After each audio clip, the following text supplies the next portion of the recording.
కొత్త బిజినెస్ కోసం ఆలోచిస్తున్నారా? ఈజ్ ఆన్ డిస్ట్రిబ్యూషన్ కోసం కాల్ చేయండి 9154729854.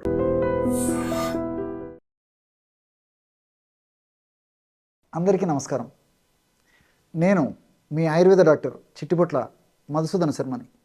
మనం ఈ వీడియోలో షుగర్ వ్యాధిగ్రస్తులు ఎదుర్కొనేటువంటి అత్యంత సర్వసాధారణమైనటువంటి శృంగార సమస్యల నుంచి బయటపడడం ఎలా అనేటువంటి అంశాన్ని గురించి తెలుసుకోబోతున్నాం. షుగర్ వ్యాధే జీవితాంతం ఇబ్బంది పెట్టేటువంటి వ్యాధి.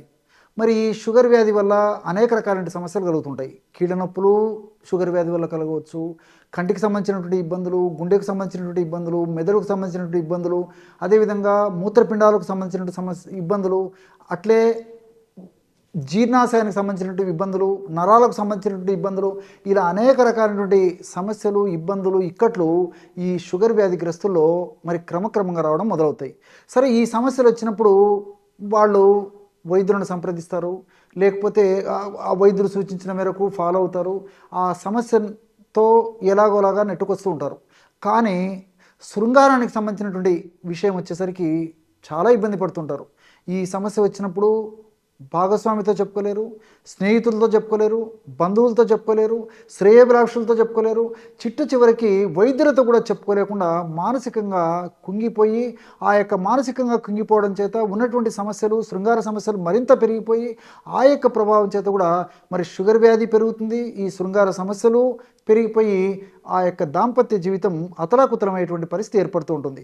మరి షుగర్ వ్యాధిగ్రస్తుల్లో సర్వసాధారణంగా కొన్నాళ్ల తర్వాత శృంగారానికి సంబంధించినటువంటి కోరికల పరంగా కోరికలు తగ్గడం, అదేవిధంగా అంగం స్తంభించడం సరిగ్గా లేకపోవడము, అంగస్తంభనానికి సంబంధించిన సమస్యలు రావడం, అదేవిధంగా స్ఖలనానికి సంబంధించిన సమస్యలు, అంటే కొంతమందికి త్వరగా స్ఖలింపబడడం జరిగితే, అంటే త్వరగా వీర్యం ఎజాకులేషన్ స్పర్మ్ అవుట్ అయిపోతే, కొంతమందికి ఎంతసేపు శృంగారంలో పాల్గొన్నప్పటికీ మరి ఆ యొక్క వీర్యం త్వరగా పతనం కాకపోవడం అదొక సమస్యగా ఉంటే, ఇంకొంతమందిలో ఆర్గాజం అంటే భావప్రాప్తి అనేది కూడా ఆశించిన స్థాయిలో జరగదు. ఈ 4 సమస్యల్లో మరి ఈ షుగర్ వ్యాధిగ్రస్తుల్లో 4 సమస్యలు ఉండవచ్చు. 4 సమస్యల్లో ఏ 2 సమస్యలు ఉండవచ్చు, లేదా ఏ ఒక్క సమస్య ఉండవచ్చు, లేకపోతే 2-3 సమస్యలు కూడా ఉండవచ్చు అనమాట. ఈ సమస్యలు వచ్చినప్పుడు నేను చెప్పినట్లు భాగస్వామి దగ్గర చాలా ఇబ్బంది పడుతుంటారు. ఆ యొక్క ప్రభావం దంపతుల మీద ఇద్దరి మీద పడేసేసి ఆ యొక్క ప్రభావం చేత కూడా మరి ఆ యొక్క వారి యొక్క దాంపత్య జీవితము అన్యోన్యంగా సాగకుండా, మరి ఆ యొక్క దాంపత్య జీవితం అన్యోన్యంగా సాగిపోయేటువంటి ప్రభావము కుటుంబం మీద పడమే కాకుండా సమాజం మీద కూడా పడేటువంటి పరిస్థితి ఏర్పడుతుంది. మరి ఈ యొక్క వ్యక్తులు కూడా, మరి ఈ యొక్క సమస్యతో బాధపడేటువంటి వ్యక్తులు కూడా చాలా మానసికమైన వ్యధకు గురయ్యేటువంటి పరిస్థితి ఏర్పడుతూ ఉంటుందన్నమాట. మరి ఈ నేపథ్యంలో చక్కటి ఔషధాన్ని మనం తయారు చేసుకొని సద్వినియోగం చేసుకోవడం వల్ల శృంగారానికి సంబంధించినటువంటి నేను చెప్పినటువంటి అన్ని సమస్యలు కూడా తొలగిపోయి చక్కటి దాంపత్య జీవితము, చక్కటి లైంగిక జీవితము, చక్కటి శృంగార జీవితము వాళ్ళ సొంతమయ్యేదానికి అవకాశం ఏర్పడుతుంది. మరి అలాంటి ఔషధాన్ని ఎలా తయారు చేసుకోవాలంటే, దీనికి కావాల్సిన పదార్థాలు నాలుగు. ఉసిరిక పొడి ఒక 20 గ్రాములు తీసుకోండి. ఉసిరిక పొడి మనకు మార్కెట్లో దొరుకుతుంది. ప్రామాణిక కంపెనీ వాళ్ళు తయారు చేసేటువంటి ఉసిరిక పొడి తెచ్చుకొని వాడుకుంటే సరిపోతుంది అనమాట. అదేవిధంగా తుమ్మ బంక కూడా ఈ శృంగారపరమైనటువంటి ఇబ్బందులు ఉన్నప్పుడు చాలా చక్కగా పనిచేస్తుంది అనమాట. తుమ్మ బంకను తెచ్చుకొని కాస్త వేయించేసేసి చూర్ణంలాగా తయారు చేసుకొని ఆ తుమ్మ బంక యొక్క చూర్ణాన్ని ఒక 20 గ్రాములు తీసుకోండి. అట్లే లవంగాలను వేయించేసేసి చూర్ణంలాగా తయారు చేసుకొని ఆ లవంగాల చూర్ణము ఒక 10 గ్రాములు తీసుకోండి. చివరగా అక్కల కర్ర, ఇది కూడా మనకు ఆయుర్వేద ఔషధ విక్రయశాలలో అక్కల కర్ర, ఆ యొక్క వేర్లు దొరికేటువంటి పరిస్థితి ఏర్పడుతుంది. చూర్ణం కూడా మనకు మార్కెట్లో దొరుకుతుంది. ప్రామాణిక కంపెనీ వాళ్ళు తయారు చేసేటువంటి ఆ చూర్ణాన్ని తెచ్చుకొని ఒక 10 గ్రాములు వాడుకున్నా సరిపోతుంది. ఈ 4 పదార్థాలు కలపడం వల్ల బ్రహ్మాండమైనటువంటి శృంగార సామర్థ్యాన్ని విపరీతంగా పెంచేటువంటి అద్భుతమైనటువంటి ఔషధం, ప్రకృతి సిద్ధమైనటువంటి ఔషధం రెడీ అయిపోతుంది. ఈ విధంగా తయారు చేసుకున్నటువంటి ఔషధాన్ని ఒక గాజు సీసాలో నిల్వ ఉంచుకొని రోజు రాత్రిపూట పడుకునేటప్పుడు 100 మిల్లీలీటర్ల గోరువెచ్చని పాలల్లో 1 నుంచి 2 గ్రాముల వరకే, ఎక్కువ కూడా వాడవలసినటువంటి అవసరం లేదనమాట. 1 నుంచి మ్యాక్సిమం 2 గ్రాముల వరకు అంతే. సో ఈ పద్ధతిలో ఆ యొక్క ఔషధాన్ని పాలలో కలిపి సేవించడం వల్ల నేను చెప్పినట్లు శృంగారానికి సంబంధించినటువంటి వివిధ రకాలైన ఇబ్బందులు తొలగిపోవడమే కాకుండా పరోక్షంగా షుగర్ను కూడా ఇది నియంత్రణలో ఉంచేటువంటి పరిస్థితి ఏర్పడుతుంది. కాబట్టి మరి ఆ యొక్క శృంగార సమస్యలన్నీ తగ్గిపోయి చక్కటి దాంపత్య జీవితం వాళ్ళ సొంతమయ్యేదానికి అవకాశం ఏర్పడుతుంది. కాబట్టి ఎవరికీ చెప్పుకోలేని మానసికంగా మదనపడేటువంటి ఇలాంటి ఈ యొక్క శృంగారానికి సంబంధించినటువంటి సమస్యలకి ఇప్పుడు నేను చెప్పినటువంటి ఔషధం చాలా శక్తివంతంగా అద్భుతంగా పనిచేసేటువంటి ఔషధం. ఎంతోమంది వాడి చక్కటి ఫలితాలు పొంది వాళ్ళ ఫీడ్బ్యాక్ ఇచ్చిన తర్వాతనే మీలో కూడా ఎంతోమంది మానసికంగా ఈ యొక్క సమస్యతో బాధపడుతుంటారు. కాబట్టి అందరికీ ఉపయోగపడదగ్గ దివ్యమైనటువంటి ఔషధాన్ని ఇప్పుడు మనం చెప్పుకోవడం జరిగింది. ఇలాంటి సమస్యలు ఎదురైనప్పుడు, ఇలాంటి ఇబ్బందులు ఉన్నప్పుడు మొత్తం ఏమాత్రం మీరు బాధపడకుండా, మానసికంగా వెదకు గురి కాకుండా, మరి సమస్యలు వచ్చినప్పుడు మనం ఎదుర్కోవాలి. నేను ఇంతకుముందే చెప్పినట్టు కీళ్ళ నొప్పుల సమస్య వచ్చినప్పుడు, గ్యాస్ట్రిక్ ట్రబుల్ సమస్యలు వచ్చినప్పుడు, అదేవిధంగా చర్మ వ్యాధులు వచ్చినప్పుడు, గుండె జబ్బులు వచ్చినప్పుడు ఏ విధంగా అయితే డాక్టర్ వద్దకు వెళ్ళి ఆ యొక్క సమస్యను తొలగించేందుకు ఔషధం వాడుకుంటాము, ఈ యొక్క ఔషధాన్ని కూడా మరి ఇలాంటి సమస్య ఎదురైనప్పుడు ఇలాంటి ఔషధాలను వాడుకొని చక్కటి దాంపత్య జీవితాన్ని, చక్కటి జీవితాన్ని వారి యొక్క సొంతం చేసుకోవడం చాలా చాలా అవసరం. శీఘ్ర స్ఖలనం అంటే ఎజాకులేషన్ అనేటువంటి పేరుతో చెప్పుకోవచ్చు అనమాట. శీఘ్ర స్ఖలనం అంటే వెంటనే స్పర్మ్ అవుట్ కావడం. అంటే పురుషులకు ఆ యొక్క సెక్స్ పరమైనటువంటి లేదా శృంగారపరమైనటువంటి లైంగికపరమైనటువంటి భావన కలిగి అంగస్తంభన జరిగిన తర్వాత శృంగార కార్యక్రమంలో సంపూర్తిగా తృప్తి పొందే లోపే అత్యంత శీఘ్రంగా వెంటనే సత్వరమే క్షణిక కాలంలోనే వాళ్ళ యొక్క ఆశంతా నిరాశకు గురయ్యేటువంటి పరిస్థితి ఈ యొక్క సమస్య వల్ల కలుగుతుంటుంది. అందుకే దీన్నే శీఘ్రస్ఖలనం అనేటువంటి పేరుతో పిలుస్తూ ఉంటారు అనమాట. ప్రీమెచ్యూర్ ఎజాకులేషన్ అనేటువంటి పేరుతో పిలుస్తుంటారు. మరి ఎప్పుడో ఒకసారి అంటే చాలా అరుదుగా శృంగారంలో పాల్గొన్నప్పుడు ఈ సమస్య కలగడం చాలా చాలా సర్వసాధారణం. కానీ కొంతమందిలో మరి రోజు శృంగారంలో పాల్గొన్నప్పటికీ లేదా వారంలో 2-3 రోజులు శృంగారంలో పాల్గొన్నప్పటికీ ఏ పరిస్థితి ఎదురైనప్పటికీ మరి శీఘ్రస్ఖలనం జరుగుతుంటుందన్నమాట.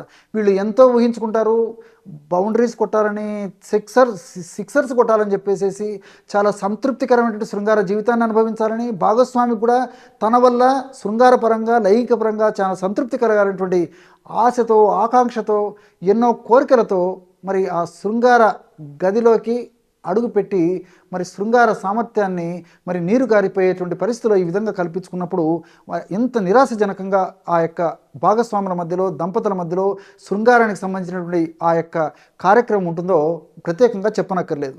దీనివల్ల ఆ వ్యక్తే బాధపడమే కాకుండా మరి భాగస్వామి కూడా చాలా చాలా నిరాశకు గురయ్యేటువంటి పరిస్థితి ఏర్పడుతుంది. సర్వసాధారణంగా మగవాళ్లలో చాలా త్వరగా అంగస్తంభన జరిగి వాళ్ళ కోరికలు కూడా చాలా త్వరగా తీర్చుకోవాలనేటువంటి ఉద్దేశం ఉంటుంది. కానీ ఆడవాళ్లలో దేహధర్మంలో భాగంగా, జీవధర్మంలో భాగంగా, వాళ్ళ శరీర ప్రకృతిలో నిర్మాణంలో భాగంగా, వాళ్ళ యొక్క మానసిక స్థితిగతుల్లో భాగంగా వాళ్ళ క్రమక్రమంగా ఆ యొక్క శృంగార కార్యక్రమం ప్రారంభించినప్పుడు ఆ శృంగారానికి సంబంధించినటువంటి ఆసక్తులు కూడా క్రమక్రమంగా పెరిగి ఒక స్థాయిలో ఒక తారాస్థాయికి చేరిపోతాయి అన్నమాట. ఆలోపే మరి మగవాళ్ళలో స్త్రీ యొక్క స్పర్శ తగిలినప్పటికీ, లేకపోతే స్తంభించినటువంటి పురుషాంగాన్ని యోనితో టచ్ చేసినప్పటికీ, లేదా 1-2 స్ట్రోకులు ఇచ్చేసరికి అత్యంత తీవ్రంగా, అత్యంత తొందరగా, అత్యంత త్వరగా వెంటనే ఎజాకులేషన్ అయిపోతుంది అనమాట. తర్వాత మరలా వాళ్ళకి ఆ శక్తి ఉండదు. బ్యాటరీలో రీఛార్జ్ అయిపోయినట్లు మరలా కనీసము కొన్ని గంటలు లేదా కొన్ని రోజుల వరకు కూడా మరలా శృంగార సామర్థ్యం కూడా చాలామందిలో ఉండకపోయేటువంటి పరిస్థితి ఏర్పడుతుంది. కాబట్టి మరి ఎవరికీ చెప్పుకోలేనటువంటి ఇలాంటి శీఘ్రస్ఖలన సమస్యకి చక్కటి వైద్యాన్ని మరి తెలుసుకోగలిగితే ఎంతోమంది ఈ యొక్క వైద్యం ద్వారా చక్కటి ఫలితాన్ని కూడా పొందడానికి అవకాశం ఉంటుందన్నమాట. ఎందుకంటే ఎవరికి చెప్పుకునేటువంటి సమస్య కాబట్టి. మరి దీనికి ఎలాంటి ఔషధాన్ని వాడుకోవాలంటే చింతగింజల పొడి మనకు మార్కెట్లో దొరుకుతుంది. చింతగింజల పొడి ఒక 25 గ్రాములు తీసుకోండి. అదేవిధంగా బూరుగ బంక పొడి ఒక 25 గ్రాములు తీసుకోండి. అట్లే మూడవ పదార్థంగా తుమ్మ బంక, ఈ తుమ్మ బంక మనకు మార్కెట్లో దొరుకుతుంది. తుమ్మ బంకను తెచ్చుకొని కాస్త నెయ్యి వేయించేసేసి చూర్ణంలాగా తయారు చేసుకొని ఆ యొక్క చూర్ణాన్ని ఒక 25 గ్రాములు తీసుకోవాలన్నమాట. ఈ యొక్క తుమ్మ బంక చూర్ణం 25 గ్రాములు అయితే చింతపిక్కల పొడి 25 గ్రాములు, అదేవిధంగా బూరుగ బంక పొడి ఇది కూడా మనకు మార్కెట్లో దొరుకుతుంది. శాల్మలి నిర్యాసం అనేటువంటి పేరుతో ఇది కూడా ఒక 25 గ్రాములు. ఈ 3 పదార్థాలను బాగా కలిపేసి ఒక గాజు సీసాలో నిల్వ ఉంచుకొని రోజు రాత్రి పడుకునేటప్పుడు 1 కప్పు గోరువెచ్చని పాలల్లో 1/2 టీ స్పూన్ ఈ యొక్క చూర్ణాన్ని అందులో కలపడం కానీ, సమస్య మరీ తీవ్రంగా ఉంటే మ్యాక్సిమం ఒక 2 గ్రాముల వరకు వాడుకోవచ్చు అనమాట. కాబట్టి 1.5 గ్రాము నుంచి 2 గ్రాముల వరకు మ్యాక్సిమం ఈ యొక్క ఔషధం వాడుకుంటే సరిపోతుంది అనమాట. ఈ యొక్క పద్ధతిలో ఈ యొక్క ఔషధాన్ని రోజు రాత్రిపూట కొన్నాళ్ల పాటు పాలలో కలిపి తీసుకోవచ్చు, లేదా తగినంత స్వచ్ఛమైన తేనెతో కలిపి కూడా తీసుకోవచ్చు. అంటే తేనె వాడదైనటువంటి వాళ్ళందరూ కూడా తేనెతో కూడా వాడుకోవచ్చు అనమాట. ఈ పద్ధతిలో వాడుకోవడం వల్ల మరి ప్రత్యుత్పత్తి వ్యవస్థకు సంబంధించి జననాంగాల వ్యవస్థలో ఉన్నటువంటి లోటుపాట్లు సరిదిద్దబడి ఈ శీఘ్రస్ఖలనానికి కారణమైనటువంటి వివిధ అంశాల యొక్క ప్రభావాన్ని తగ్గించడం వల్ల ఆ యొక్క కణాలు నరాలు దృఢపడి బలపడి శక్తివంతంగా తయారై మరి వెంటనే స్ఖలనం కాకుండా ఉండేందుకు ఈ యొక్క పదార్థాలన్నీ కూడా చాలా చక్కగా దోహదపడతాయి అన్నమాట. మరి దీంతోపాటు నేను గత కొన్ని వీడియోల్లో కూడా కొన్ని జాగ్రత్తలు కూడా చెప్పడం జరిగింది. అంటే ఎలాంటి జాగ్రత్తలు పాటించడం వల్ల శీఘ్రస్ఖలన సమస్య నుంచి బయటపడవచ్చు అని చెప్పేసి నేను కొన్ని వీడియోలో కూడా చెప్పడం, అంటే స్టార్ట్ అండ్ స్టాప్ టెక్ అనేటువంటి ఒక టెక్నిక్. అదేవిధంగా మూత్రాన్ని విసర్జించేటప్పుడు రోజులో కనీసం ఒక్కసారి కానీ 2 సార్లు కానీ మూత్రాన్ని ఒకటేసారి విసర్జించకుండా కొద్దిగా విసర్జిస్తూ మళ్ళీ పట్టేసేసి మళ్ళీ విసర్జిస్తూ ఆ విధంగా మూత్ర విసర్జన కనీసం 1 నిమిషం లేదా 2 నిమిషాలు చేయమని చెప్పేసి చెప్పడం జరిగింది. అదేవిధంగా శృంగార కార్యక్రమంలో పాల్గొనే దానికి ముందు, అంటే అంగప్రవేశం చేసే ముందు వాళ్ళు మూత్ర విసర్జన చేసి వచ్చిన తర్వాత అంగప్రవేశం చేయాలని చెప్పేసి, అంటే మగవాళ్ళు మూత్ర విసర్జన చేసి వచ్చి అంగప్రవేశం అంటే శృంగారంలో పాల్గొనాలన్నమాట. ఇలాంటి చిన్న జాగ్రత్తలు తీసుకుంటూ ఈ యొక్క ఔషధాన్ని వాడుకోవడం వల్ల చాలా సమర్థవంతమైనటువంటి ఫలితాలు చాలా త్వరగా కలిగేందుకు అవకాశం ఉంది. చూశారు కదా ఎటువంటి సులువైనటువంటి ఔషధ యోగాన్ని శీఘ్రస్ఖలన సమస్యకు మీరు ఈ వీడియోలో తెలుసుకున్నారో. మరొక వీడియోలో మరొక అంశంతో మళ్ళీ కలుద్దాం. అంతవరకు నమస్కారం. మీ Chittibotla. And for more videos, Please subscribe to iDream. Please subscribe to iDream. Please subscribe iDream. And please subscribe to iDream. For more videos, subscribe to iDream. please like, share and subscribe to the channel. Congratulations, iDream. subscribe to iDream. Subscribe to iDream. So subscribe to iDream Media. iDream ki iDream team అందరికి huge congratulations. Please subscribe iDream Media. Please subscribe to iDream. Subscribe iDream. Please subscribe to iDream. iDream అంటే నా కళల channel subscribe చేసుకున్న నోరు తిరుగుతలేదు, మీరైతే గంట గుర్తు కొట్టండి. For more such videos, please subscribe to iDream. Subscribe to iDream. Please subscribe to iDream. Please subscribe iDream Media. Please do subscribe to iDream. Please subscribe to iDream Media. For best entertainment and information, please subscribe iDream. And don't forget to subscribe to iDream.